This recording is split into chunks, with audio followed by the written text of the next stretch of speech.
સુરતના મોટા વરાછા વિસ્તારમાં જાહેરમાં મારામારીની એક હિંસક ઘટના બની, જેના કારણે સ્થાનિકોમાં ફફડાટ વ્યાપી ગયો છે। સામાન્ય બાબતે શરૂ થયેલી બોલાચાલી જોતજોતામાં ઉગ્ર લડાઈમાં ફેરવાઈ ગઈ હતી, જેમાં બે જૂથ આમને સામને આવી ગયા હતા। આ સમગ્ર ઘટનાનો વિડીયો સોશિયલ મીડિયામાં વાયરલ થયો છે, જેમાં અસામાજિક તત્વો પોલીસના ડર વગર આતંક મચાવતા નજરે પડ્યા હતા। ઘટનાની જાણ થતાં પોલીસ કાફલો સ્થળ પર દોડી ગયો હતો અને પરિસ્થિતિને થાળે પાડવામાં આવી હતી।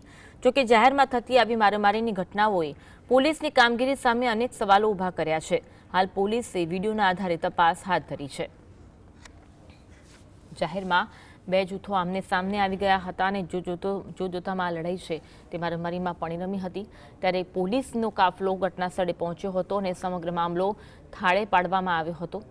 ત્યારે આ ઘટનાએ પોલીસની કામગીરી સામે પણ અનેક સવાલો ઉભા કર્યા છે। જ્યારે પોલીસ અલગ અલગ રસ્તા ઉપર પેટ્રોલિંગ કરતી હોય છે, ત્યારે આવી ઘટનાઓ બને ત્યારે પોલીસની કામગીરી સામે પણ અનેક સવાલો ઉભા થાય છે। આજ અંગે વધુ વાત કરીશું। સંવાદદાતા સાહિસ ઓનલાઈન પર જોડાયા છે। સાહિસ, રસ્તા પર જ મારામારીની ઘટના બની હતી, પોલીસની કામગીરી પર સવાલો ઉઠી રહ્યા છે, વિગત જણાવશો? બિલકુલ જે ચોક્કસપણે જે રીતના ઘટના સામે આવી રહી છે, શહેરના લોકોને પોલીસનો ખોફ ન રહ્યો હોય તેવી સ્થિતિ જોવા મળી રહી છે। જાહેરમાં મારામારીની ઘટના અવારનવાર સામે આવતી હોય છે, ત્યારે વધુ એક ઘટના મારામારીની સામે આવી છે।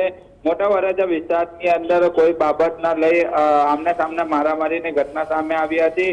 વિડીયો સોશિયલ મીડિયા પર વાયરલ થયો છે। પોલીસ ઘટના સ્થળે પહોંચી પોલીસે મામલો થાળે પાડ્યો હતો, પરંતુ વિડીયોની અંદર સ્પષ્ટપણે દેખાઈ રહ્યું છે કે જે શહેરીજનો અથવા તો મારામારી કરનાર ઇસમોને પોલીસનો કોઈ પણ પ્રકારે ડર ન રહ્યો હોય તેવી સ્થિતિ જોવા મળી રહી છે।